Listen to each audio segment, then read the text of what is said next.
Hello friend, welcome back to Punjabi food with Geeta. आज दी video में आपां तुहानूं ब्रेड आमलेट बनाउणा दस्सांगे। देखो कितना वधिया ब्रेड आमलेट बनाया है। इस तरह तुसीं बनाओ। इस ब्रेड आमलेट नूं तुसीं चाह दे नाल, सवेर दे ब्रेकफास्ट दे विच जूस दे नाल खा सकदे आ ते बहुत ही वधिया हेल्थी ब्रेकफास्ट है ये। तुसीं भी अपने घर दे विच इस तरह ट्राई करियो। बाकी मेरे चैनल नूं लाइक शेयर ते सबसक्राइब जरूर कर दिया करो जी। चलो हुण तुहानूं दसदे आ घर दे विच आपां ब्रेकफास्ट किस तरह बना सकते हैं healthy bread breakfast. Bread omelette बनाने वास्ते आपां नूं चाहीदे आ 2 हरे प्याज ले आ मैं भुक्कां वाले, अद्धा टमाटर ते फ्रैश हरा धनिया, 4 तो 5 मिर्चां तुसीं अपने टेस्ट के मुताबिक पा सकते हैं ते 2 ऑर्गेनिक एग ले आ ते 2 ब्राउन ब्रेड ले आ। इहनूं बनाउण वास्ते आपां नूं चाहीदा वैजीटेबल ऑयल। चलो सब तो पहलां इन्हां चीज़ां नूं कट के तैयार करदे आ। उस तो बाद फिर तुहानूं दिखाने हुण आपां भुग्गा वाले प्याज नूं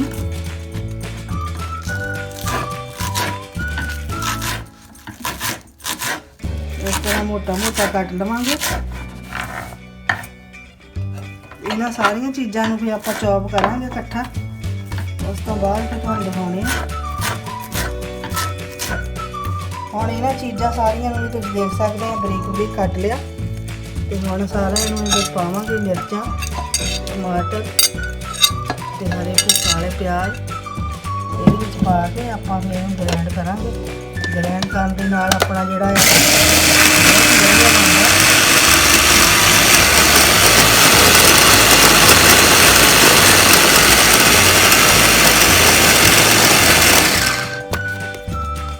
हुण इस तरह का चॉप हो गया है। हुण उधर गैस ते चला के आपां फ्राई पैन रख दिता उन्होंने मीडियम सेक ते जद तक अपना वो गर्म हुंदा है उदों तक आपां इधर आंडियां नूं फेंटदे आ।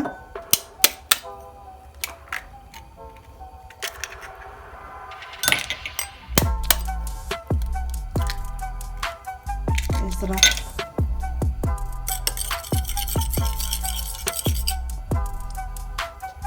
जिहड़ा आपां समान पीसिया सी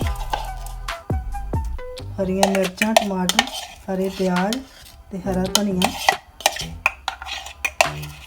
उस तो बाद फिर इन्हां सारियां चीज़ां नूं आपां इहदे विच ऐड कर लवांगे।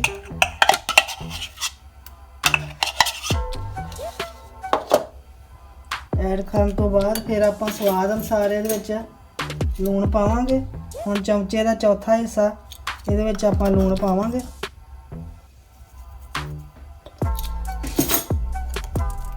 लूण पाउण तो बाद फिर आपां इहनूं चंगी तरह मिक्स करांगे। उधर फ्राई पैन भी अपना गर्म हो गया है।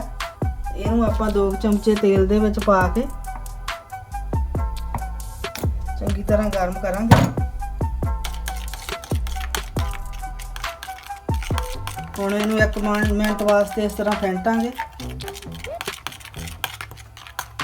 फेंटण तो बाद फिर आपां फ्राई पैन दे विच पा देवांगे। तेल अपना जदों चंगी तरह गर्म हो जाए तो मीडियम सेक ते इहनूं पकाउणा।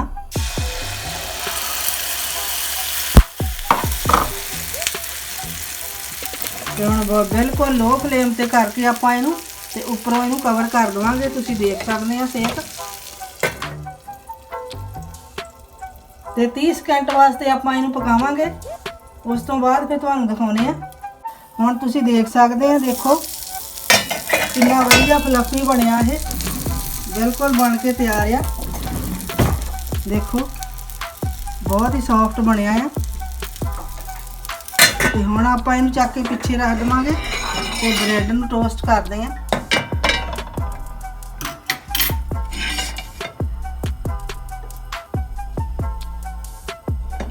तवा गर्म हो गया है तो हुण आपां ब्रेडां नूं तवे दे उत्ते रख के चंगी तरह इन्हां नूं टोस्ट करदे आ। उस तो बाद फिर तुहानूं दिखाउने आ।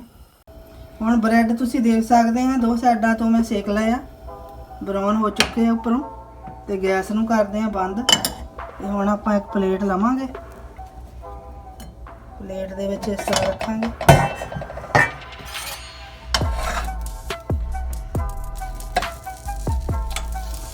उस तो बाद फिर इस तरह आपां सेंटर दे विचों कट के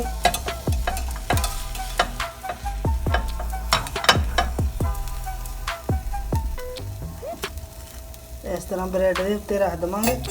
ਇਸ ਤਰ੍ਹਾਂ ਆਪਾਂ ਦੋਨਾਂ ਬ੍ਰੈਡਾਂ ਦੇ ਉੱਤੇ ਰੱਖ ਦਵਾਂਗੇ। ਇਹਦੇ ਉੱਤੇ ਆਪਾਂ ਪਾ ਦਵਾਂਗੇ ਕੈਚਅਪ।